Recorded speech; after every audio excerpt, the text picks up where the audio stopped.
안녕하십니까. 창덕쌤입니다. 오늘은 가스 텅스텐 아크 용접 준비하기에 대해서 강의를 하겠습니다. 먼저 이 교재는 NCS 국가직무능력표준 사이트요. www.ncs.go2kr 여기에서 이 교재를 다운받을 수 있습니다. 그리고 먼저 이 교재를 처음 보시는 분을 위해서 국가직무능력표준, 보통은 NCS 이렇게 이야기를 합니다. 이 NCS의 가장 기본적인 개념에 대해서 먼저 이야기를 드리겠습니다. NCS는요, 산업 현장에서 직무, 일을 수행하기 위해서 필요가 되는 세 가지의 지식, 기술, 교양을 국가에서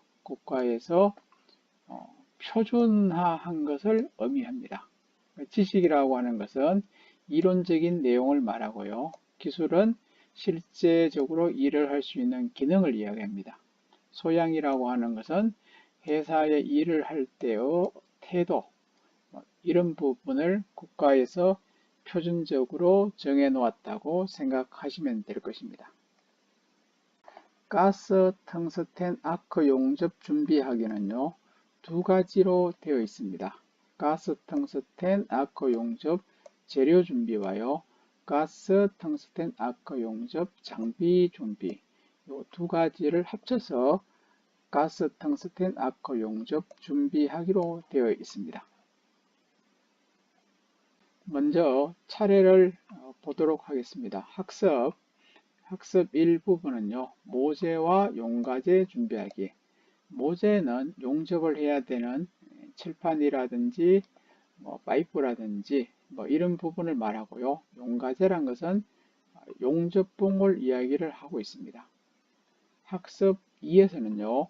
보호가스와 용접 소모품 준비하기입니다.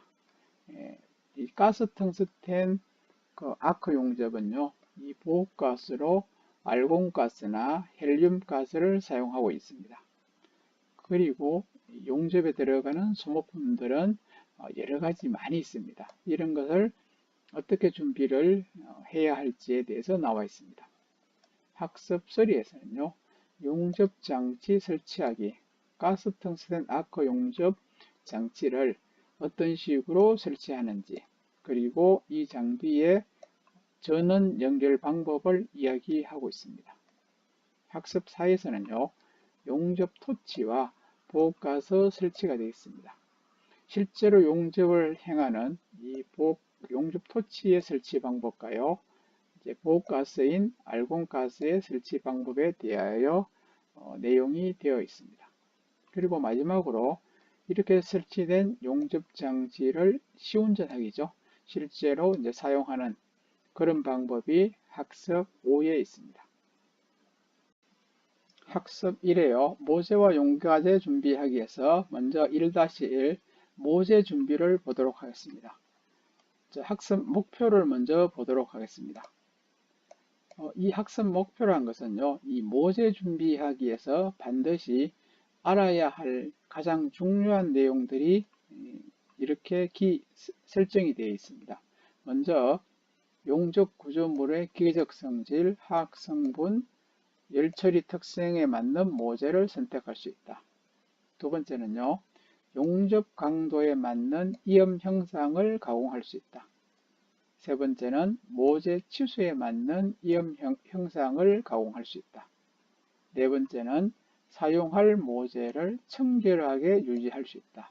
이런 부분을 이 모재 준비에서 반드시 알아두셔야 할 내용이라 생각하시면 될 것입니다. 모재는요, 여기서는 베이스 메탈 해가지고요, 우리가 실제로 용접해야 되는 대상이 되는 모든 어떤 금속이라든지 파이프라든지 이런 것을 전부 다 모재라 이렇게 했어요. 그래서 가스 텅스텐 아크 용접을 예전에는 TIG 이렇게 말합니다. 티거 용접 이렇게 이야기했고요. 그리고 보통 사람들은 알곤 용접 이렇게 이야기를 하고 있습니다. 지금도 대부분 사람들이 이 가스 텅스텐 아크 용접을 뭐 알곤 용접, 알곤 용접 이렇게 많이 이야기를 하고 있는데요. 지금은 이제 GTAW 이렇게 합니다. 그러니까 G가 이제 가스가 되겠습니다. 그 다음에 T가 텅스텐이고요. A가 아크입니다. W가 용접, 웰딩 이런 뜻이 돼요. 그러니까 가스, 그 다음에 텅스텐, 아크, 용접 이렇게 네 가지로 이렇게 나누어야 되겠죠. 그래서 이 가스라는 것이 가장 많이 쓰는 가스인 이 티그에서는 AR, 알곤가스가 되어 있고요. 그 다음에 텅스텐봉이라는 아주 강도가 높고 열에 잘 견디는 이런 이제 전극봉을 사용합니다. 그리고 이제 아크를 일으켜서 용접하는 그런 방법이 바로 가스 텅스텐 아크 용접이라 보시면 되겠습니다. 모재에서는요, 이 가스 텅스텐 아크 용접으로 할 수 있는 재질이 상당히 많습니다. 탄소강, 보통은 카본 스틸 이렇게 말하고요. 스테인리스강, 스테인리스 스틸 이렇게 합니다. 그 다음에 알루미늄 용접, 구리 용접, 뭐 이 밖에도 나머지의 다양한 용접을 할 수 있는 다양한 금속의 용접을 할 수 있는 이 용접 범위가 상당히 넓은 이런 용접을 가스 텅스텐 아크 용접이다 이렇게 말을 하고 있습니다. 먼저 가장 기본적으로 많이 하는 이 탄소강, 카본 스틸에 대해서 보시는데요.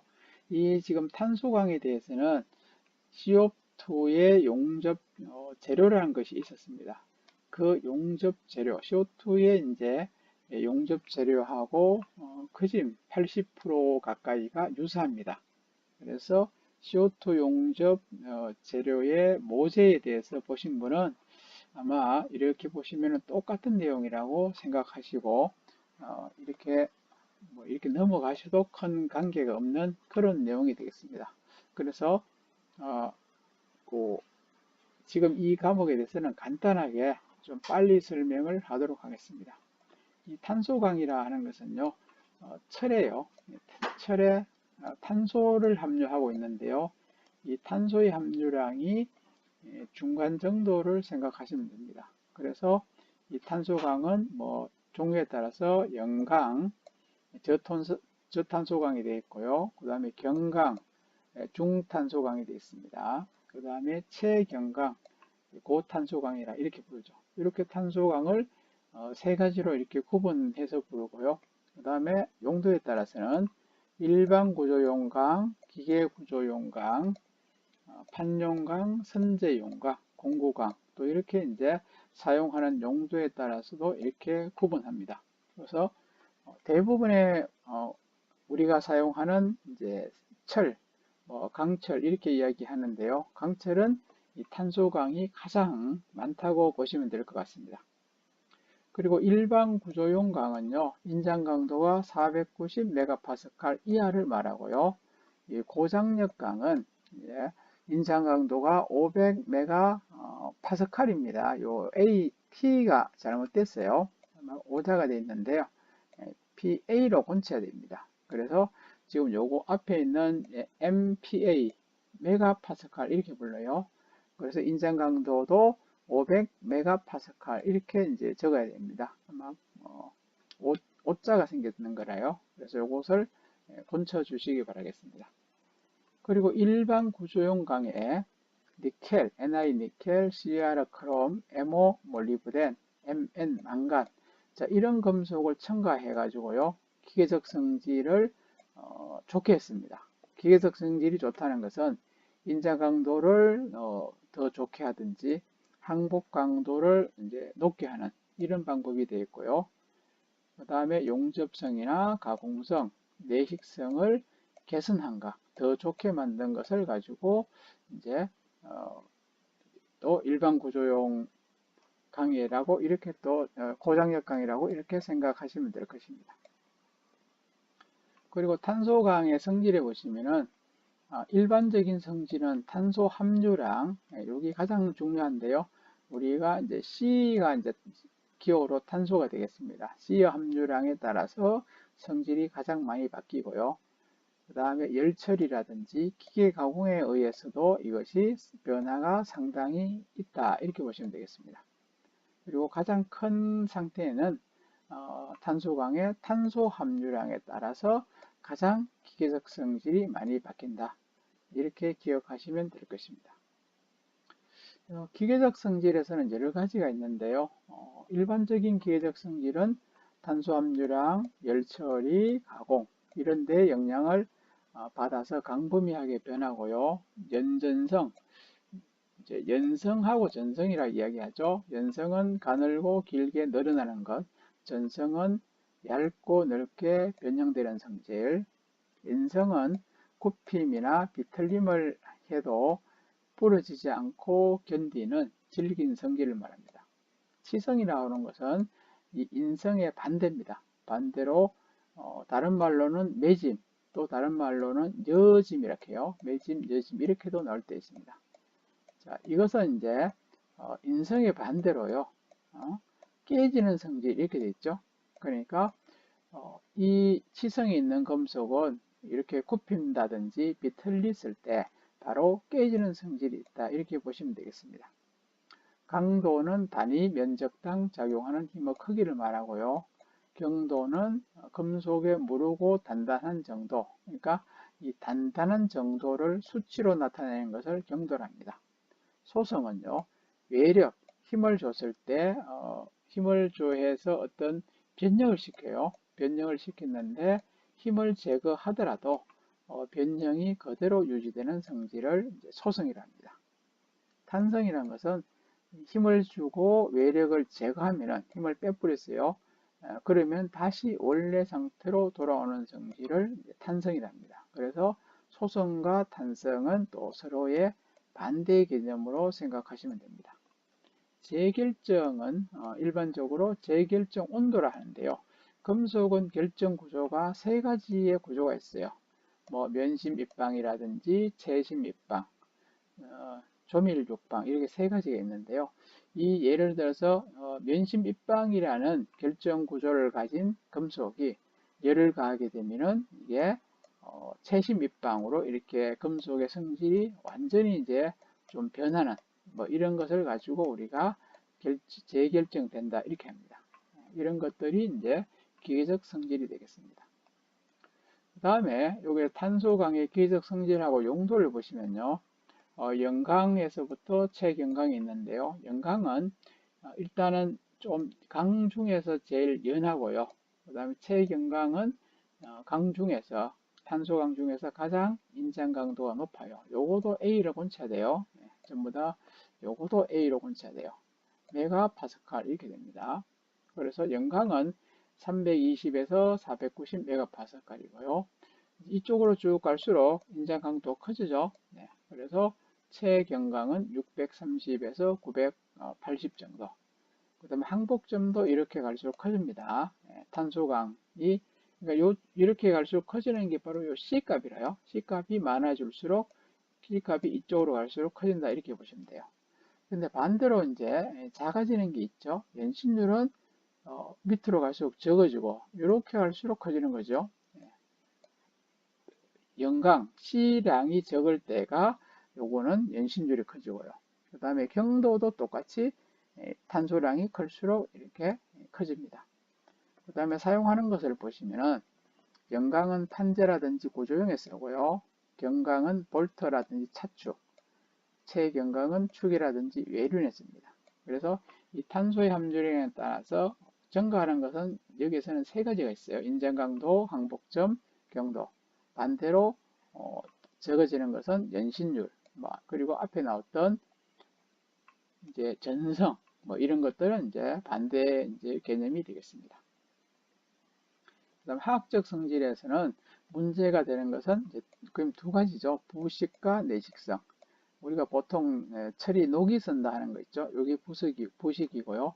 내식성이라고 하는 것은 부식이 되지 않도록 만드는 성질입니다. 그러니까 부식을 방지하는 성질을 내식성이라 이렇게 말하죠. 그래서 이 부식에 대한 견딜 수 있는 부식의 내식성은 금속 부식에 대한 저항력, 뭐 이것을 이제 내식성인데요.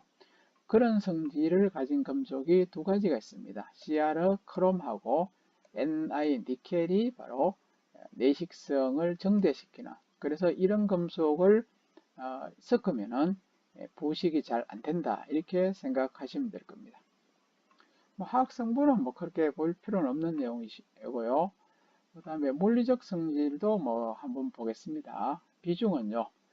비중은 이제 중량을 비교한다. 그러니까 이 금속의 경우는 물의 비중을 우리가 1로 봅니다. 물 비중을 우리가 1로 잡았을 때요. 이 물보다가 무거운 거, 그러니까 물 위에 이렇게 집어넣었을 때 깔아앉는 것은 비중이 1보다 큽니다. 그 다음에 물 위에 뜨는 물질은 비중이 이제 물보다 적어요. 그러니까 뭐 가장 간단하게 해서 플라스틱 같은 경우는 물에 넣으면 뜨죠. 그러면은 이 플라스틱은 물의 비중 1보다가 적어요. 0. 얼마 되겠고요. 쇠를요, 물에 넣으면 쇠가 가라앉아요. 그러니까 이 쇠는 물보다 비중이 크기 때문에 가라앉는다, 이런 말이겠죠. 그래서 이 물보다 비중의 뭐 크기에 따라서 뭐 1점 뭐 몇이 될 수도 있고 2점 몇이 될 수 있고, 뭐 아니면은 크면은 어, 납 같은 경우는 뭐 13인가 이렇게 될 겁니다. 11인가 13. 그러니까 물보다 11배 이상이 무겁다는, 이렇게 보시면 됩니다. 그러니까 용융점은요, 금속을 가열하면은 이 금속이 고체에서 액체로 됩니다. 이게 그 온도를 가지고 용융 온도, 용융점이라 하죠. 우리가 보통 쇠를 가열하게 되면은 쇠가 녹으면서 샘물이 됩니다. 이 샘물이 되는 온도를 용융점이라 보시면 돼요. 그 다음에는 어떤 비열값은 열을 비교하는데요. 어떤 물질 1도를 온도를 1도 높일 때 필요한 뭐 에너지, 뭐 이런 것을 가지고 이제 비열이랍니다. 선팽창 계수 같은 경우는요, 금속이 열을 받았을 때 이렇게 쭉 늘어나는 이런 수치를 가지고 선팽창 계수 이렇게 말합니다. 그 다음에 열 전도율하고 전기 전도율이 있는데요. 열이 얼마나 잘 이제 전도가 되는지, 아니면 전기가 얼마나 잘 통하는지의 이제 뭐 비율, 그죠? 속도를 가지고 열 전도율, 전기 전도율 이렇게 합니다. 금속 탈색력은요, 금속이 열을 받는다든지 해서 색깔이 변하는 뭐 이런 것을 가지고 탈색력 이렇게 말하고요. 자기적 성질은 이제 자석에 얼마나 잘 붙는지, 자석이 붙는 금속이 있고요, 자석이 붙지 않는 금속이 있어요. 뭐 구리 같은 경우는 자석이 안 붙습니다. 알루미늄 같은 것은 그런 것은 자기적 성질이 없다 되겠고요. 쇠라든지 뭐 이런 부분은 자석에 잘 붙어요. 그러면은 쇠 같은 경우는 자기력 성질이 있다, 이렇게 합니다. 그 다음에 성분 조직을 물리적 성질이라 한다, 이렇게 되어 있고요. 그 다음에 탄소강의 열처리인데요. 이 열처리라고 하는 것은 열을 가해 가지고 적당한 온도에서요.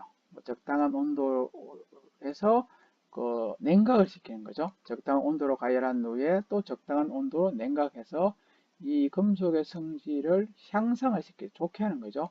이런 것을 가지고 이제 열처리를 합니다. 그래서 열처리의 기본 내용이 네 가지가 있어요. 담금질, 캔칭, 그 다음에 뜨임, 템퍼링, 불림, 노멀라이징, 불림, 에널링 이렇게 합니다. 그래서 이 네 가지의 기본 특징을 좀 알아두셔야 돼요. 왜냐하면은 앞에 첫 번째는 담금질을 했을 때는 금속이 어떻게 좋아진다든지, 그리고 담금질을 하는 방법, 뭐 갑자기 이제 냉각을 한다든지, 뭐 서서히 냉각한다든지 이런 부분이 있습니다. 그래서 네 가지가 약간은 담금질은 좀 차이가 나는데요. 떠임이라든지 불림이라든지 풀림은, 특히 불림하고 풀림은 오해를 많이 할 수 있고 외우기가 좀 힘들 수가 있어요. 이런 것들의 차이점을 좀 알아두시면 될 것인데요.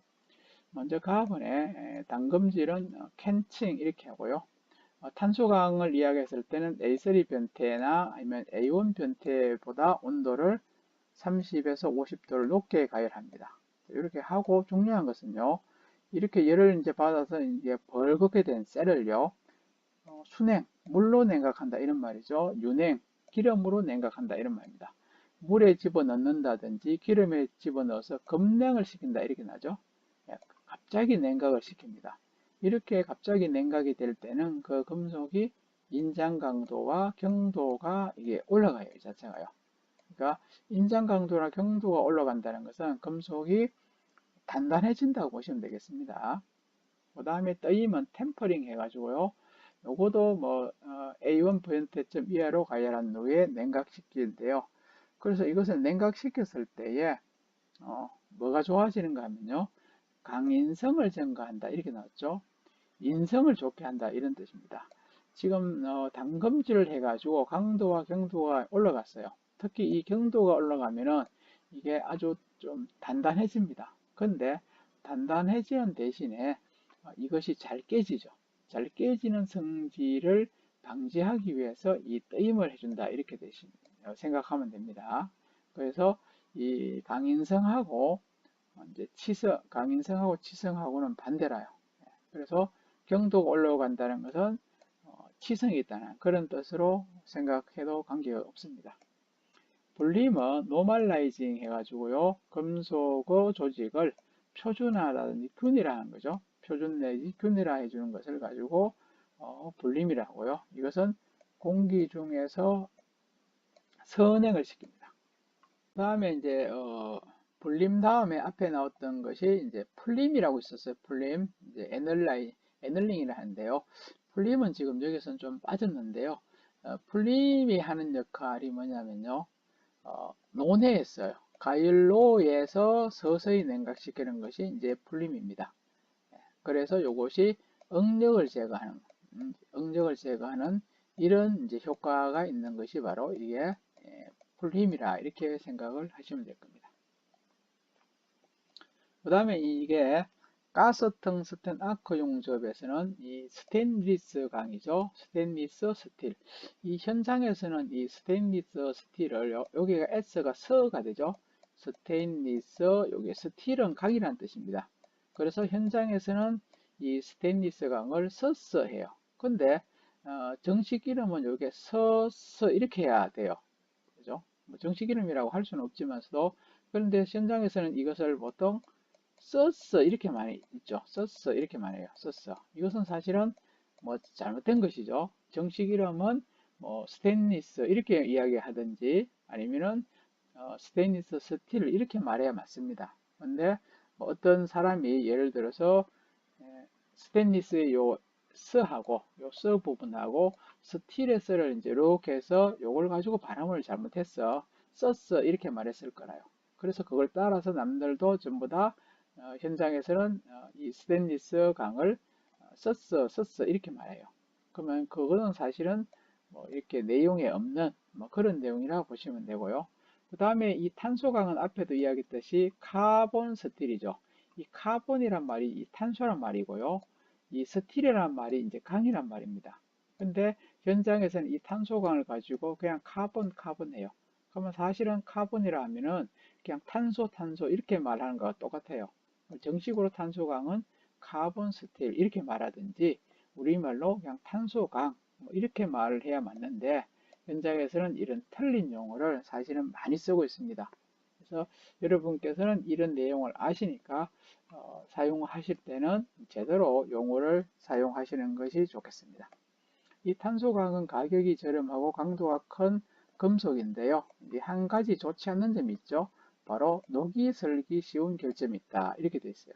그래서 이 탄소광에다가 이제 크롬이라든지 니켈을 이제 좀 다량 많이 첨가하면은 내식성이 좋아져 가지고 이게 녹이 슬지 않아요. 그래서 이 녹이 슬지 않는 이 금속을 우리가 스테인리스강 이렇게 이름을 붙였습니다. 그래서 이 스테인리스 강은 또 다른 말로 해서 불수강이라고 해요. 이거는 크게 나오지는 않습니다, 사실. 그래서 대부분은 이제 저희들이 뭐 스테인리스 강이 맞는 말인데요. 요걸 발음을 잘못하면 스테인레스가 되죠. 스테인레스. 그래서 현장에서는 뭐 스테인레스, 그죠? 이렇게도 이야기하는데 정식 이름은 스테인리스가 맞다고 보시면 될 겁니다. 자, 이 스테인리스는요, 주성분이 이렇게 크롬입니다. 크롬이 주성분인 것도 있고, 크롬하고 니켈이 주성분인 것이 있어요. 그래서, 크롬계의 CR, 크롬이죠. 크롬계의 스테인리스가 또 한 가지는 크롬 니켈 결합해요. 크롬하고 니켈을 섞어서 만든 이런 스테인리스강 이런 게 있었는데 기본 세 가지의 종류가 있습니다. 밑에 보시면요, 마덴자이트계, 그 다음에 페라이트계, 오스테나이트계 이렇게 세 가지의 스테인리스가 있어요. 스테인리스 중에서 이 마덴자이트계는 크롬계가 돼요. 크롬계. 여기에서 넣었죠. 금속 교육상으로 분류하면 마덴자이트계와 그 다음에 페라이트계 및 오세나이트로 한다 이렇게 됐죠. 그리고 페라이트계 같으면은 이 크롬이 좀 많죠. 크롬이 18%가 돼요. 요거는 이제 마텐자이트는 13%가 되고요. 그 다음에 오스테나이트계 같은 경우는 크롬하고 니켈을 같이 섞었습니다. 근데 여기서 좀 보실 게 뭔가 하면요. 먼저 요 내식성을 한번 보시면요. 부식이 안 되는 그런 성질인데요. 모든 스테인레스가 부식이 안 되는 것은 아닙니다. 지금 이 스테인레스인데 마덴자이트는 이 크롬의 양이 적어요. 크롬이 적기 때문에 내식성이 나빠요. 이것이 부식이 좀 될 수 있다는 뜻입니다. 예, 그리고 요 페라이트계 같은 경우는 이제 보통입니다. 부식되는 게 보통이고 오스테나이트계는 이것은 거진 부식이 안 돼요. 그래서 가장 많이 쓰는 이제 스테인리스가 바로 요 오스테나이트계입니다. 그래서 이 오스테나이트계를 다르게 불러서 요게 있는 거죠. 18에 크롬 8 니켈 이렇게도 부를 때도 있고요. 이 크롬하고 니켈을 빼뿌리고요. 18-8 스테인리스 이렇게도 불러요. 대부분 이렇게 많이 부를 겁니다. 18-8 스테인리스. 이 18-8 대신에 오스테나이트계 이렇게도 붙여도 관계없어요. 그래서 여기도 보시면은 내식성도 가장 좋고요. 굴곡 가능성도 가장 양호하고요. 용접성도 가장 좋아요. 이게. 그러니까 이렇게 세 가지가 다 양호하니까 많이 이제 쓸 수밖에 없고요. 마덴자이트계 같은 경우는 용접성이 아주 불가됐죠. 용접이 거의 안 된다고 보시면 돼요. 그리고 이 페라이트계는 요 두 가지의 중간에 있기 때문에 다 보통입니다.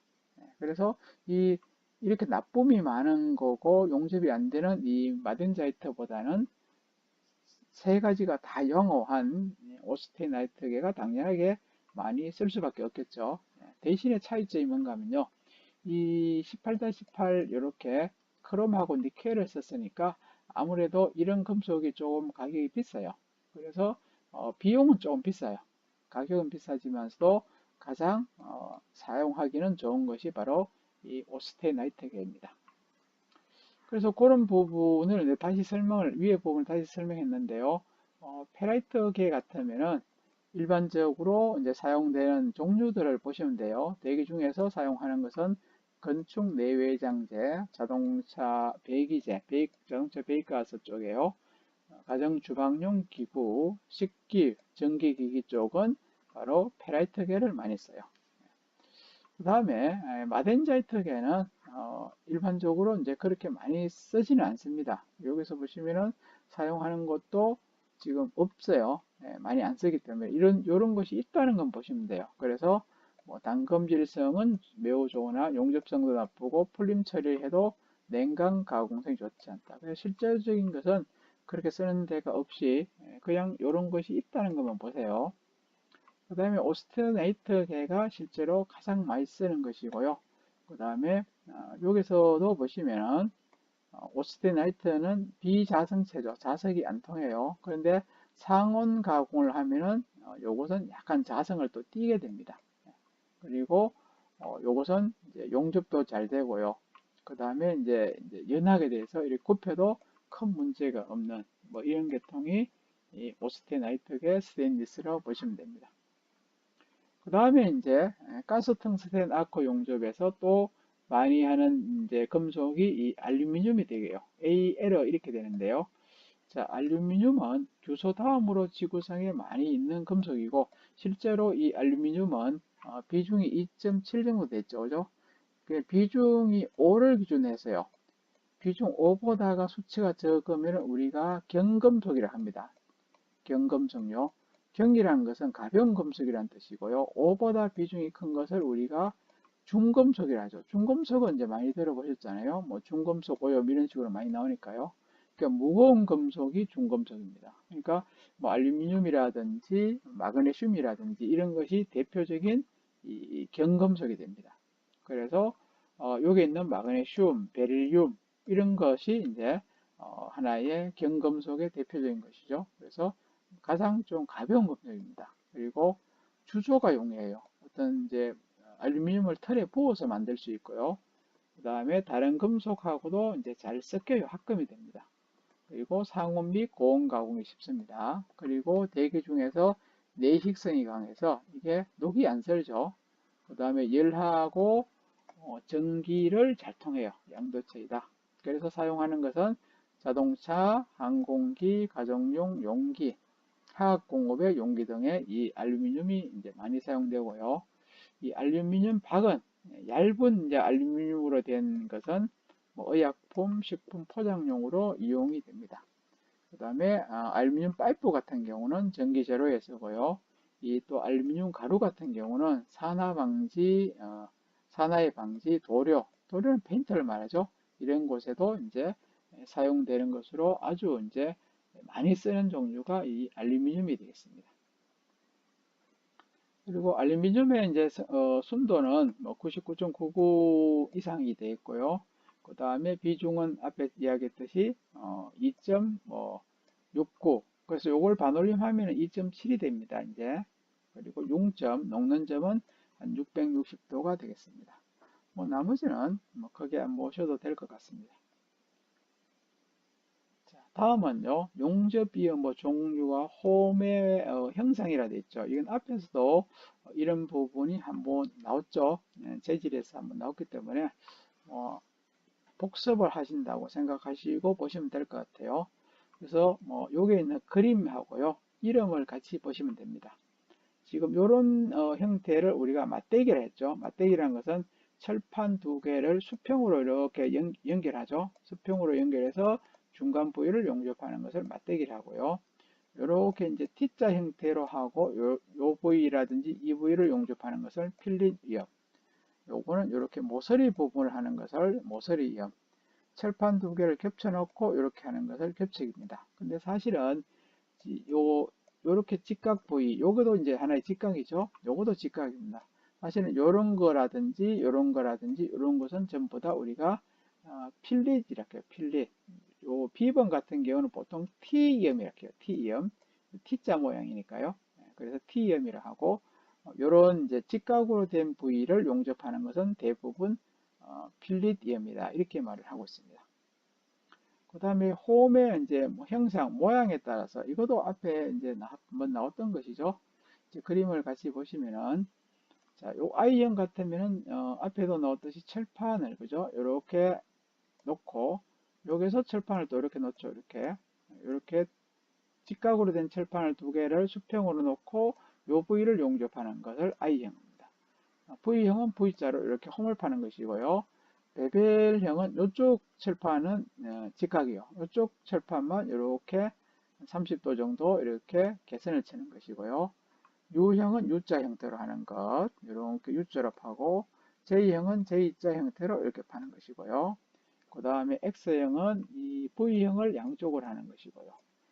K형은 요 베벨형을 양쪽 아래 위로 하는 것이죠. H형은 U형을 양쪽으로 하는 것이죠. 네. 그리고 J형을 양쪽으로 하면은 양면 J형 이렇게 되겠습니다. 자, 용접부의 홈의 이제 명칭, 요 명칭도 좀 잘 보셔야 됩니다. 앞으로 이런 명칭이 많이 나올 건데요. 먼저 1번을 보죠. 1번을 보시면 베벨 각도라 해요. 베벨 각도는 요 한 면이죠. 여기서 한 면. 그러니까 지금 봐서는 이쪽에 오른쪽에 요게 깎았는 요 각도 있죠. 요 각도를 가지고 베벨 각도랍니다. 한쪽 면. 그러니까 뭐 이쪽 1번 쪽 면도 베벨이고 만약에 1번 쪽이 직각이 되고 이쪽을 또 해도 요것도 맨 배별 각도라요. 여기서 여기까지가 요거 배별이고요. 그 다음에 홈의 각도는 이렇게 오목하게 V자로 된 것을 이제 홈이라 합니다. 그래서 이 전체를 이제 우리가 홈의 각도라 합니다. 그 다음에 3번 같은 경우는 원래는 여기에요. 4번부터 볼까요? 4번은 지금 왼쪽하고 오른쪽 철판을 간격을 이렇게 띄었어요. 이것이 루트 간격이라고 합니다. 루트 간격요. 그 다음에 원래는 요 철판이요. 이렇게 빼쪽하게 돼 있었어요. 이렇게. 그런데 요 부위를 이렇게 줄로 딱 밀었어요. 그러면 요 빼쪽한 게 이렇게 납작하게 되겠죠. 이런 식으로. 그죠? 그래서 요 납작해진 부분, 요 부위를 가지고 루터면이라고 합니다. 루터면. 빼쪽한 것을 줄로 이렇게 평평하게 밀었습니다. 이걸 가지고 루터면 이렇게 하고요. 그 다음 여기서는 빠진 게 있는데요. 지금 요 제일 위에 철판하고 지금 요 사이 있죠. 요걸 가지고도 어떻게 하는가면 홈에 요 모양이 홈이라 그죠. 그래서 요것을 홈의 깊이라 합니다. 깊이.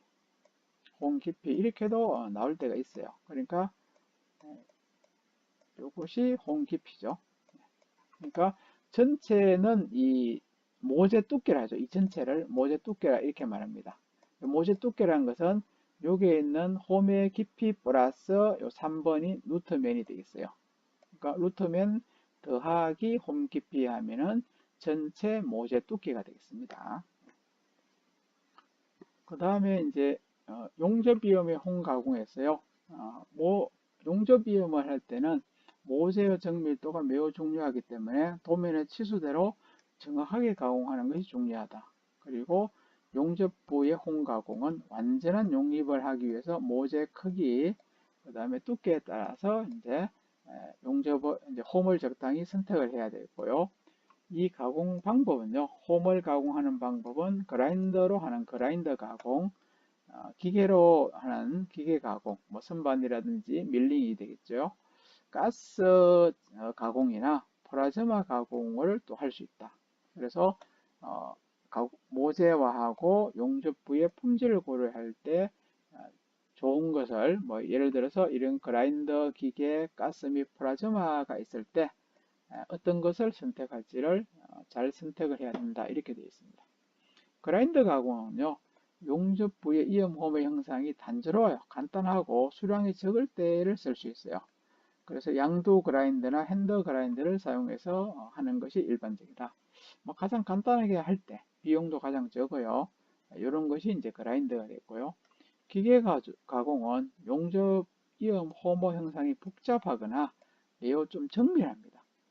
이런 경우에 같은 경우는 기계 가공을 해요. 그래서 뭐 세이퍼 가공이나 밀링 머신으로 하는 기계 공작 기계를 하는 거죠. 그래서 정밀하고 가장 정확하게 할 수 있는 것이 기계 가공인데 이런 기계가 있어야 되기 때문에 비용이 아무래도 좀 많이 되겠습니다. 다음은 가스 및 플라즈마 가공인데요. 용접하는 모재 두께가 두꺼울 때입니다. 두께가 두껍고 중량물일 때는요. 이런 앞에 이런 가공으로 좀 힘듭니다. 그럴 때 하는 것이 바로 이런 가스 가공인 가스 절단하고 플라즈마의 절단이 있습니다. 근데 이 가스 절단은 모양이 깨끗하게가 잘 안 나오죠. 그래서 깨끗하게 절단을 하기 위해서는 이 플라즈마 절단을 많이 싸고 있죠. 그래서 대신에 가격은 좀 비쌀 수 있지만서도 두꺼운 이런 모재에서 가장 빨리 절단할 수 있고 좀 깨끗하게 절단할 수 있는 것이 바로 플라즈마 절단기라고 생각하시면 될 겁니다. 그 다음 용접 모재 청정 및 관리인데요. 제조 회사에 따라서 적정한 강제가 납입되어도 가공 중에서 잘못하면 바뀔 수가 있습니다. 그래서 두 종류 이상의 강제를 혼용하는 구조물에서는 서로 이제 재질이 다른 구조물이 나올 때 있죠. 그럴 때는 서로 시공을 할 때 바뀌면 안 되겠습니다. 그래서 그 방지책으로 어떤 것을 하는가 하면요. 강종의 기호를 마킹을 해 놓는 거죠. 그러니까 서로의 재질이 다를 때 이거는 뭐 A 재질 같으면 A라고 적는다든지 B 재질은 B로 적는다든지 이런 식으로 이제 마킹을 한다든지 아니면은 1차적인 방청 페인트를 칠해주죠. 뭐 A 재질은 뭐 빨간색을 칠한다든지 이런 식으로 하는 것이 좋은 방법이다. 그리고 이렇게 강제를 잘못 쓰게 되면은 이렇게 가공이라든지 용접, 변형 이런 것이 아주 힘들어져요. 그렇기 때문에 이런 강제가 들어왔을 때에 서로 다른 강제가 있을 때는 이렇게 구별을 해야지 이제 나중에 작업하는데 아무런 어떤 문제가 없다 이렇게 보시면 되고요. 그 다음에 여기 불순물이 있어요. 용접 모재의 표면에 녹, 수분, 페인트, 기름기가 있을 때는 이제 균열이나 기포입니다. 요거도 뭐 상당히 중요한 내용인데요. 불순물이 있을 때 어떤 용접의 결함을 발생하느냐 이렇게 나올 때가 있어요. 그러면은 균열, 갈라지는 것이고 기포는 말 그대로 용접 부위에 공기 구멍이 생기는 것을 이제 기포라 이렇게 합니다. 그래서 용접 표면의 청결을 보시면요. 모재 보관 시 모재하고 모재 사이에는 통풍이 잘 되도록 받침판을 씁니다. 그리고 이 받침판은 대부분 나무로 된 받침판을 쓰는 게 좋고요. 모재 보관 시 주변에 습기 또는 습기가 있으면 용접 시 용접 불량이 되죠. 습기가 있을 때.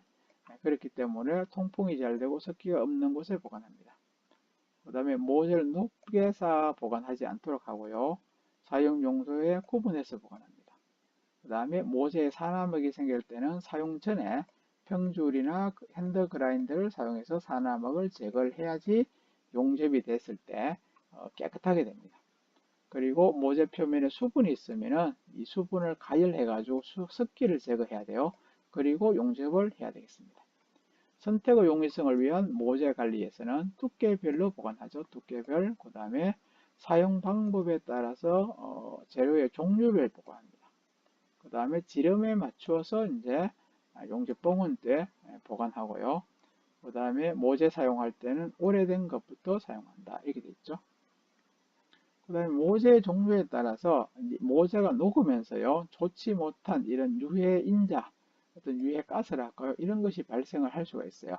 그래서 사람 몸에 그렇게 좋지 않은 영향을 미치는데요. 저합금강을 우리가 이제 용접을 해요. 그러면은 발생할 수 있는 가스가요. 이제 여기에 보시면은 흉이라는 거죠. 흉이 이제 그러니까 유해한 가스를 이제 보통 흉이라 합니다. 이런 유해한 가스의 흉이 발생을 하게 되면은 이제 이런 국소 배기 장치를 이용해서 이 가스를 배출하고요. 그 다음에 자체 보호 프록소 코드 아크 용접을 할 때는 바륨이 있을 수가 있어요. 바륨이 있으면은 바륨을 마시게 되면은 뭐 복통이라든지 기침, 두통, 근육 경련을 가져올 수 있습니다. 그래서 이런 경우도 국소 배기 장치, 용접되는 그 부위만 배기가 잘 되도록 하는, 그러니까 후드를 설치한다 이런 말이죠. 이런 용접되는 장소가 여기 있으면은 여기에다가 이런 식으로 후드를 설치해서 여기서 발생한 이런 가스를 바로바로 배출을 시키는 것이 좋습니다. 그 다음에 호흡 보호구를 반드시 사용한다. 뭐 방독면이라든지 뭐 이런 것을 사용하죠. 알루미늄 같은 경우는 가스 금속 아크 용접을 할 때는 오존 발생이 많이 돼요. 그래서 이 오존 때문에 코, 목, 눈을 자극하고 가슴이 답답하거나 흉통, 가슴이 아플 수가 있습니다. 그래서 이 오존가스도 똑같이 국소배기 장치를 이용해서 배출을 시키고요. 그 다음에 티거 용접에서도 오존이 이제 발생은 요거는 좀 적어요. 예. 그래서 이런 경우는 이제 뭐 아무래도 이제 이런 것을 잘 필요하겠죠. 예, 필요한데 좀 적다는 것입니다. 스테인리스 강을 용접할 때는 이 스테인리스 강에 크롬하고 니켈이 이제 포함되어서 이것이 이제 발생할 수가 있어요. 그러면은 많이 마시게 되면은 코피가 나거나 이제 이런 기관지에 좋지 않은 현상이 생기죠. 그럴 때는 바로 이 국소 배기 장치나 이제 호흡 보호구를 사용해서 이제 인체에 흡수가 되지 않도록 이렇게 한다 이런 뜻이죠. 그 다음에 뭐 스테인리스는 이제 이 크롬하고 니켈을 많이 쓰니까 이런 두 가지 가스에 대해서 이제 대비를 해야 되겠습니다. 자, 여기에서 이제 동력 전단기라고 있어요. 뭐 요거도 한번 보고 가겠습니다. 이 동력 전단기라는 것은 이 철단을 하는 거죠. 우리가 철판을 딱 이렇게 잘라주는 이 기계를 가지고 동력 전단기를 하는데요. 지정된 작업자 외에는 전단기 가동을 하여서는 안 돼. 이게 잘못하면은 여기서 손가락 날아갈 수가 있어요. 아주 위험한 이제 기계이기 때문에 반드시 지정된 작업자가 하셔야 돼요. 기계 가공 시는 긴 소매, 넥타이, 장갑, 반지 착용을 금지한다. 그 다음에 기계 가공 시는 자리를 떠나서는 안 된다. 기계 사용 시 정전 시에는 메인 스위치를 차단시켜야 돼요. 근데 뭐 만약에 정전됐다고 그대로 메인 스위치를 놔두면은 전기가 갑자기 들어왔을 때는 이 기계가 또 계속 작동을 한다 이런 말이 되겠죠. 여기서 수행 순서 이제 모재를 이제 준비하는 순서라 보시면 되겠습니다. 요거는 지금 나오는 부분은 어떤 뭐 시험이라든지 아니면 테스트하기 위한 뭐 이런 준비라고 보시면 되겠습니다. 일반 구조용 강은 기호로는 SS400이라고 해요. SS400이라는 기호가 바로 일반 구조용 강이라는 뜻입니다. 두께가 3.2짜리를요. 916에 1830을 이제 한 개를 준비합니다. 그리고 조급 지시서에 따라서 도면에다가 마킹을 하고요. 그 다음에 마킹된 수치를 다시 확인해요. 검사를 하겠죠. 다음에는요, 스테인리스 강판을 준비합니다. 스테인리스 강판은 STS308을 많이 써요. 요것도 이제 스테인리스 강판의 기호가 되겠습니다. 모재는 3T에 지금 1m에 2m 한 배. 요거는 지금 잘못된 것 같아요. 가로, 세로, 가로가 뭐 예를 들어서 1m, 세로가 2m는 이건 진짜로 큰 모재입니다. 이거는 용접을 할 수 있는 모재가 아닙니다. 그래서 기본적으로 보면은 뭐 한 100, 150에 해보죠. 150의 자격증 같은 경우는 150mm에 그 다음에 한 75mm짜리를 많이 씁니다. 이게. 그래서 제가 봐서는 요거는 잘못된 것이기 때문에 1m, 2m짜리의 이 스테인리스 강판은 뭐 아주 가격도 상당히 비싸지만서도 이런 것도 잘 없어요. 그래서 일단은 뭐 요거보다는 3T에 150에 한 75 정도를 이제 준비한다 이렇게 보시면 되고요. 알루미늄에서도 보면은 뭐 이렇게 적잖아요. 알루미늄판이 916에 1830 한 개. 그 다음에 요것을 이제 절단을 하죠. 동력 전단기를 이용해서 절단을 하고 치수에 따라서 이제 검사를 하고요. 그 다음에 절단된 이 모재를 핸드 그라인더를 사용해서 V형 홈을 가공합니다. 그 다음에 평주를 이용해 가지고 또 정밀하게 가공한다 이런 말이죠. 그래서 모양은 이런 식으로 만들어요. 이렇게 만듭니다. 그 다음에 홈에 V형 홈 할 때 각도는 한 60도가 정도 되도록 한다 이렇게 됩니다. 이번 시간에는 1-2 용가제 준비에 대해서 강의를 하겠습니다. 먼저 학습 목표를 보시면요. 용접 절차 사양서에 따라 용접 조건에 맞는 용가제를 선정할 수 있다. 용가제란 것은 용접봉이라 이렇게 했습니다.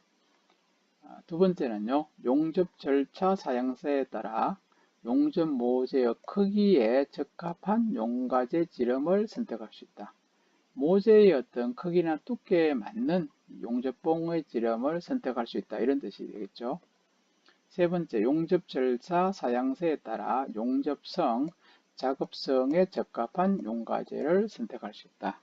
그러니까 중요한 것은 이 용접 절차 사양서에 맞는 이 용접봉을 선택을 할 수 있어야 된다. 이렇게 생각하시면 되겠습니다. 용가제는요, 가스 텅스텐 아크 용접에 사용되는 용가제는 박판의 경우요, 얇은 판의 경우는 용가제 없이 모재만 용용하여 접합을 시키지만, 그러니까 이런 것을 우리가 가지고 이제 현장에서는 제살깎기라 이렇게 말해요. 그러니까 모재 두 장을 이렇게 딱 붙여요. 붙여서 용접봉을 쓰지도 않고요. 이 가스 텅스텐 아크 용접에 토치를 가지고 이 모재를 이렇게 녹이죠. 녹여서 자기 모재끼리 붙도록 해주는 겁니다. 대신에 이런 경우는 모재가 떨어져 있으면 이것이 될 수가 없어요. 모재가 반드시 이렇게 딱 붙어 있어야지 양쪽의 철판을 조금씩 녹이면서 할 수가 있습니다. 그리고 또 모재가 두꺼울 경우에는 용가제, 용접봉을 사용하여야 한다 이렇게 되어 있죠. 일반적으로 용가제는 모재의 성분과 유사한 성분의 재료를 사용하며, 그러니까 이 모재하고 모재의 재질하고 용접봉의 재질이 거의 똑같은 게 좋아요. 예를 들어서 이 모재는 스테인리스인데요. 용접봉은 일반 탄소광 용접봉을 씁니다. 이거 하면은 제대로 이게 용접이 될 수가 없습니다. 네, 그렇기 때문에 같은 재질을 사용을 하는 것이 좋습니다. 용가제어 규격에 표시되어 있는 최소 인정 강도도 고려해야 되겠죠. 그 다음에 용가제의 지름은 재료의 두께에 따라서 0.8에서 한 5.0mm 범위에 선정한다. 그 다음에 용가제 종류에는 모재 재질에 따라서 탄소 강용, 스테인리스 강용, 알루미늄용, 그 다음에 구리용, 그 다음에 또 구리 합금용 이런 이제 종류들이 있습니다. 먼저 탄소 강용 용가제를 보시면요. 이 탄소 강용 용가제는 모재 종류에 따라 연강용하고 고장력 강용 이렇게 합니다. 그러니까 연강용은 이 강이 좀 연한 것이고요. 고장력 강은 강도가 있는 이제 강을 말하겠습니다. 그래서 시판되어 있는 용가제를 이제 사용을 이제 하면 되겠죠. 그리고 이 모재 종류에 따른 기계적 성질도 이제 고려해 가지고요. 선택을 하는 것이 좋습니다. 용가제는 녹이 쓰는 것을 방지하기 위해서 용가제 표면에 구리로 도금한 것을 선택합니다. 그래서 실제 이 탄소 강용 용가제인데 외관은 보면은 색깔이 구리 색깔이 나요. 왜냐면 이게 요게 이야기했듯이 녹 쓰는 것을 방지하기 위해서죠. 녹 쓰는 것을 방지하기 위해서 구리로 도금을 이렇게 해놨어요. 그래서 색깔은 구리 색깔이 보통 많습니다. 그 다음에 용접봉의 치수를 한번 보죠. 용가제 치수는 지름이요. 0.8, 1.0 이렇게 했는데요. 가장 일반적으로 표준도로 많이 쓰는 것이 2.4라 보시면 돼요. 대부분의 이제 가스 텅스텐 아크 용접에서는 2.4를 가장 많이 쓰고요. 그 다음에 두께에 따라서 2.0을 쓸 수도 있어요. 그 다음에 또 두께가 두꺼운 것 같으면은 3.2도 쓸 수 있는데 3.2를 쓰는 것은 좀 드물어요. 보통은 2.0 아니면은 2.4가 가장 많이 쓴다 보시고요. 자격증 시험에도 나오는 것이 요 2.4가 되겠습니다. 그 다음에 요 길이는 한 1000mm 됩니다. 1m짜리라요. 그러니까 1m짜리 이 용접봉을 그대로 쓰면은 너무 길어가지고 용접하기가 곤란할 경우가 많아요. 그래서 대부분은 1m를 이제 반을 잘랐어요. 500mm, 50cm 정도 크기로 사용하면 조금 더 사용이 쉽습니다. 스테인리스용 용가제는요, 보통 오스테나이트계를 많이 써요. 왜냐하면 실제 사용되는 스테인리스 이제 계열 자체가 이 오스테나이트계를 씁니다.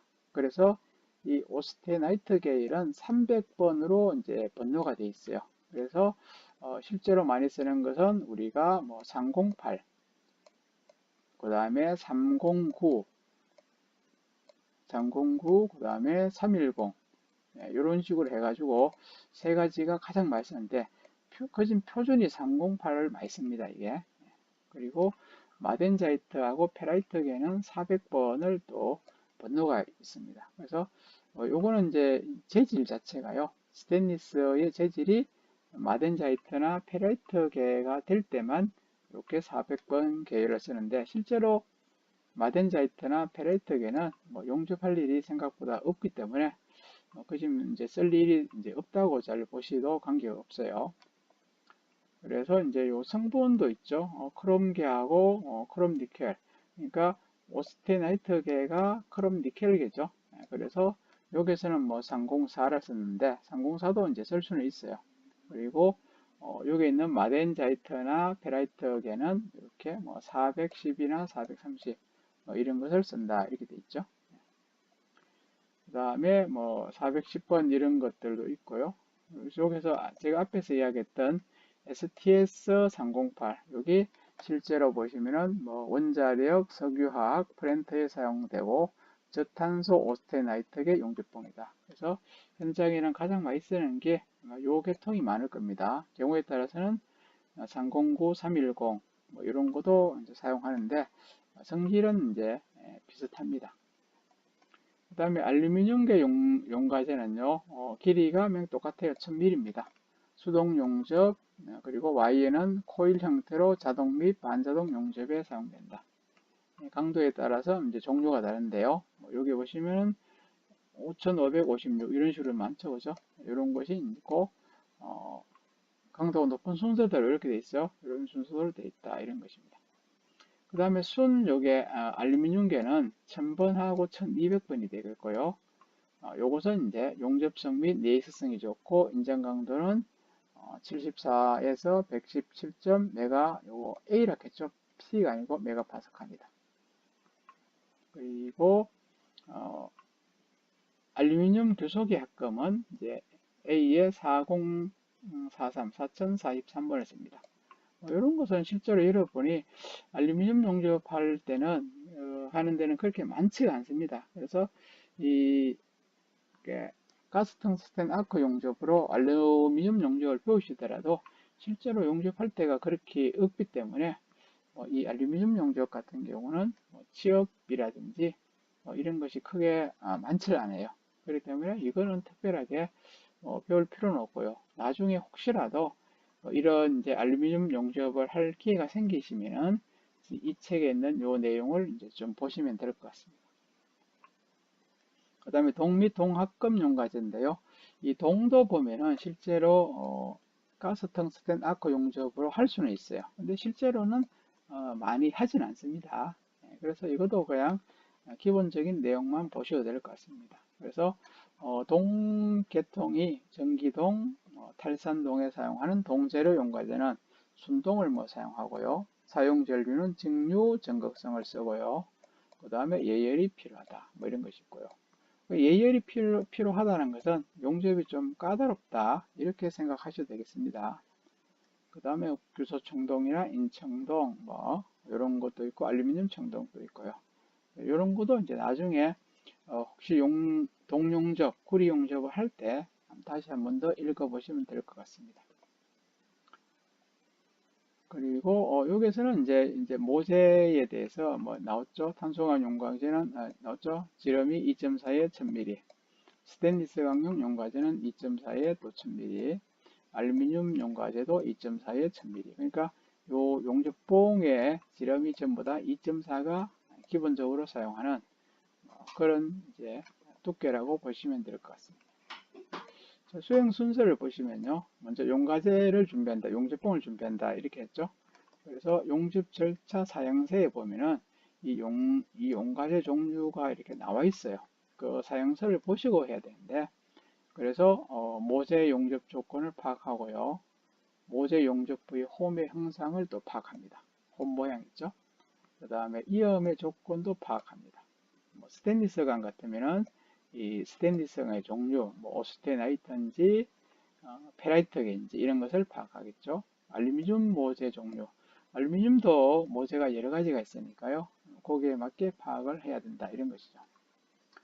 그리고 지금 여기가 용접 절차 사양서라고 하는데요. 이것이 WPS를 합니다. 그러니까 미국의 용접협회에서 이렇게 사용하는, 미국 용접협회에서 사용하는 용접 절차 사양서. 그러니까 요 부분, 미국에 사용해서 이런 부분이 앞으로 자주 나옵니다.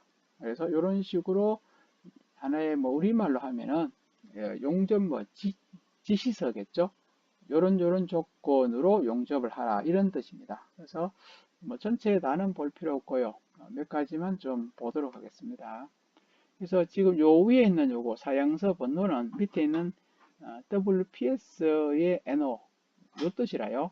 WPS가 사양서 정식으로 하면은 용접 절차 사양서가 돼요. 그래서 요걸로 이제 앞에 걸 이제 생략하고 그냥 사양서라 했어요. NO는 NO, 그러니까 용접 절차 사양서 번호. 그래서 이런 식으로 자기들이 번호를 붙이고요. 데이터니까 일자죠. 그러니까 실제 이 사양서에는 우리말로 이런 한글이 안 나오죠.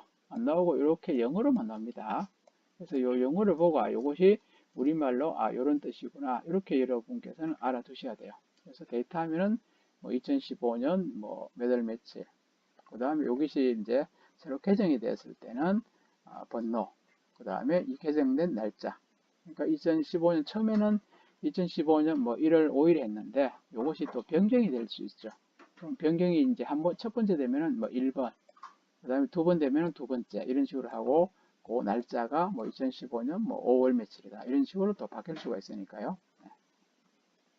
그 다음에 요거는 이제 관련 시험 번호입니다. 요것도 이제 뭐 회사라든지 이렇게 이제 붙이는 거기 때문에요. 됐고요.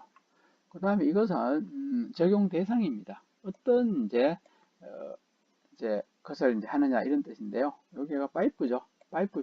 여기서는 우리가 보통 생각할 때는 여기 X라고 돼 있죠. 이렇게 X. 이걸 하지 않는다라는 우리는 생각하는데 이쪽에 미국 쪽에서는 X가 되어 있는 것은 요 파이프 용접을 있다 이런 뜻입니다. 파이프 용접이 있다는 뜻으로 이렇게 여기가 아무것도 없으면은 그죠? 네모가 그냥 이렇게 있죠. 이렇게 돼 있으면 하지 않는 것입니다.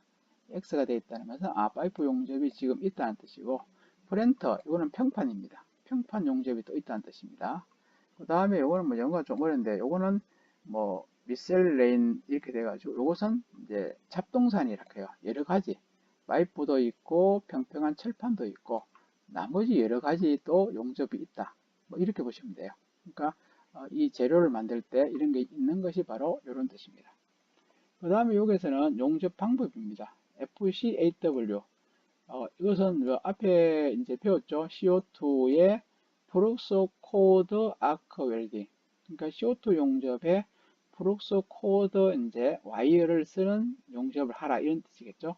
그러니까 미국에서 이제 뭐 FCAW라든지 뭐 GTAW, 그 다음에 SMAW 이렇게 많이 씁니다. 그래서 미국에서 이 용접협회에서 이걸 쓰기 때문에 지금 전 세계적으로 이런 방법을 가고 있어요.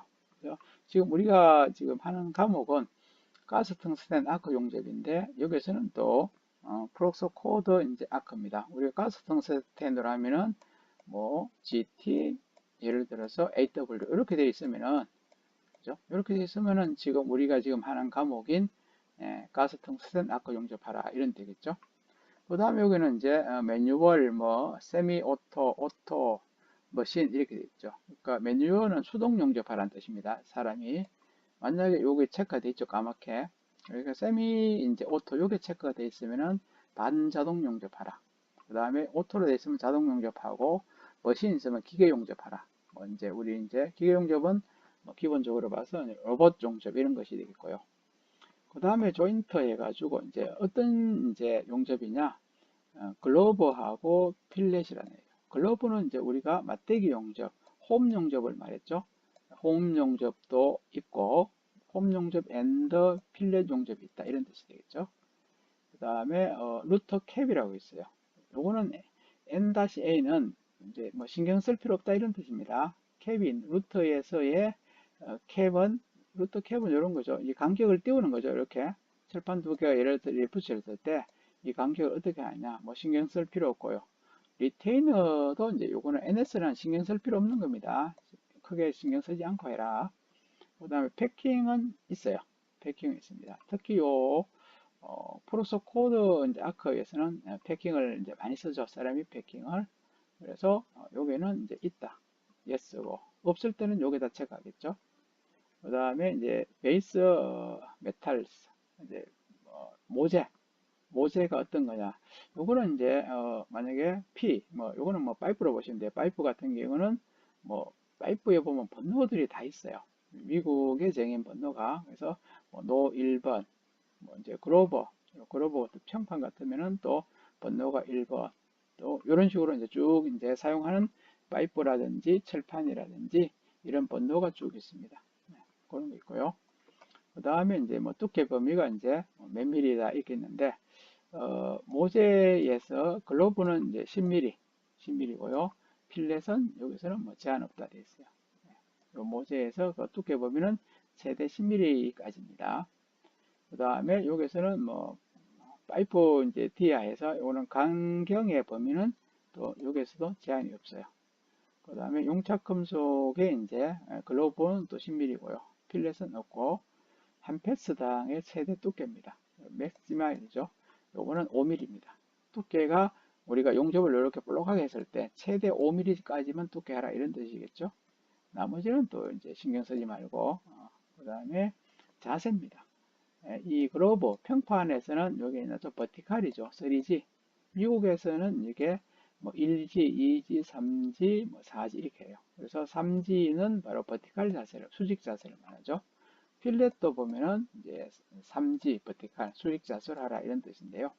그 다음에 수직 자세의 그 진행은요, 이제 상향입니다. 밑에서 위로 반드시 하라. 만약에 또 하향도 할 수 있으면 여기가 X 체크 되겠죠. 그러니까 이 수직 자세로 만약에 용접할 때 이 평판이라든지 이제 필렛에서 무조건 밑에서 올라가는 상향만 해야 된다 이런 뜻이겠죠. 그 다음에 최소 예열 온도는 10도고 최대는 한 250도고요. 예열 유지는 뭐 큰 관계 없습니다. 이런 뜻입니다. 그리고 이쪽에 보시면은 용접 후 이제 특별한 금속은요, 용접 후에 열 처리를 또 해야 될 경우 있어요. 그래서 열 처리의 온도 범위는 이제 뭐 여기는 신경 할 필요 없다는 거죠. 시간도 필요 없고 기타도 필요 없어요. 만약에 하게 되면은 뭐 몇 도에서 몇 도 이렇게 나옵니다. 이 사용하는 가스죠. 가스는 그러면 어떤 가스를 쓰는가 하면은 우리가 FC 그 AW 같으면은 CO2 가스를 쓸 수도 있고요. CO2에다가 알곤을 혼합할 수 있는데 여기서 보면은 차폐 가스입니다. 차폐는 100%의 CO2 씁니다. 이렇게 100% CO2고 이 가스의 유량은 유량계 눈금이 15에서 25 아주 세밀하게 나왔죠, 그죠? 15에서 25 이렇게 써라 이런 뜻이고 나머지 이제 베킹이라든지 트레이닝 이런 것은 다 필요 없어요. 베킹제를 이렇게 쓴다든지 이런 베킹 가스라든지 이런 가스는 필요 없다 이런 뜻입니다. 다음에 이제 여기서는 뭐 기술적인 내용이라 되어 있는데요. 요 부위가 이제 가스의 컵, 이제 우리가 세라믹의 이제 사이즈를 말합니다. 세라믹은 15에서 21mm 크기를 써라. 그 다음에 튜브하고 용접의 거리, 여기 이제 팁 끝 부분하고요. 팁 끝 부분하고 모재 거리는 15에서 30mm를 유지하라. 뭐 이렇게 됐죠. 그 다음에 뭐 진동 같은 경우는 이제 눈으로 보라 이런 뜻이겠죠. 그죠? 그 다음에 청소는 그라인딩 또는 브러싱이라 되어 있네요. 그죠? 그라인딩이라든지 아니면은 이제 브러싱, 새솔로 이제 밀으라 이런 뜻이 되겠습니다. 그 다음에 용접봉의 간격은 뭐 큰 신경 쓸 필요 없고요. 그 다음에 방법 자체가 뭐 웨이브 브레이크 피더 해가지고요. 이제 우리가 운봉하는 것이죠. 운봉을 스트링거, 그러니까 직진법을 쭉 한다든지 아니면 외부 운봉을 하라 이런 뜻이죠. 직진으로 이렇게 해도 되고 운봉을 해도 된다 이런 것입니다. 그 다음에 이 청전 방법, 클리닝인데요. 청전 방법은 브러싱은 이제 앞에 이야기했듯이 요 셋을 가지고 이렇게 밀어주는 것 같은 거죠. 치핑은요, 치핑 망치라고 있어요. 망치도 이제 두드려 하는 거. 그 다음에 그라인더 작업을 할 수 있다. 이 세 가지를 다 할 수 있습니다. 셋솔로 밀고, 치핑 망치로 두드리고, 또 잘못된 부위는 또 그라인더를 또 할 수 있습니다. 그 다음에 전극 같으면은 이제 단극을 씁니다. 그리고, 백가우징 같으면은, 아크 에어 가우징을 써요. 이것은 이제 하나의 절단 작업이라요.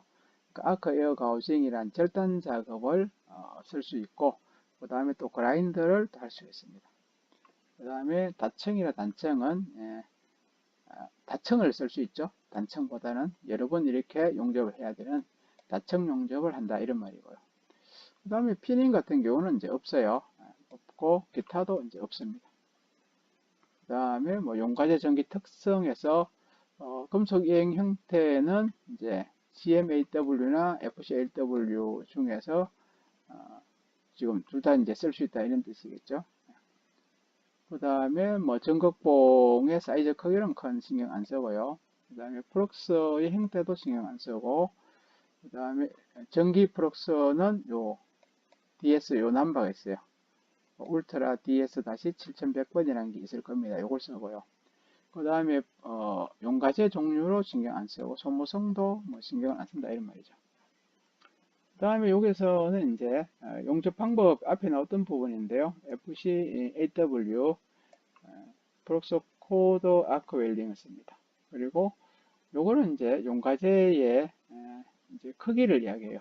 번호가 뭐 6번이라든지 이런 식으로 요거는 이제 그런 내용이고요. 암페아도 DCEP라 해가지고요. 직류 이제 이건 역극성일 겁니다. 직류 역극성으로 암페아가 120에서 220, 전압은 18에서 22, 속도는 12에서 16, 그 다음에 이제 허용 임열은 최대 C까지 한다. 뭐 이런 식으로 아주 이제 정밀하게 어떤 식으로 하라고 나와 있어요. 이런 것을 우리가 용접 이제 절차 사용서랍니다. 미국에서는 이런 식으로 아주 세밀하게 용접을 이렇게 하라 해요. 그러니까 만약에 이렇게 하지 않을 때는 자기들이 이제 하나의 불량으로 인정을 해요. 여기서 나오는 이런 이제 사이즈라든지 이런 거 있죠. 이런 것을 그대로 지켜줘야 되는. 그래서 미국에는 아주 원리 원칙대로 이렇게 합니다. 우리 같으면은 간단하게 그냥 뭐 알아서 그냥 다 하죠. 이렇게 뭐 가스 범위가 어땠고 암페어를 얼마 하고 이런 것은 없습니다. 제가 미국에서는 이렇게 정밀스럽게 한다 보시면 되겠습니다. 그 다음에 용접 필터 사용대 용가제는 탄소 강용 용가제에서 뭐 지름이 2.4에 1000mm이고 스테인리스 강도 2.4에 1000mm 기본이고 SPS 304라든지 308의 용가제를 많이 씁니다. 알루미늄은 이제 A에 1100이나 1200을 많이 쓰고요. 그 다음에 뭐 지름은 똑같습니다. 이런 이제 뭐 용접봉 용가제 종류들이 쭉 그냥 돼 있습니다. 네, 지금까지가 용가제 준비에 대해서 강의를 했습니다. 다음 시간은 학습 2 보호가스와 용접 소모품 준비하기를 하도록 하겠습니다.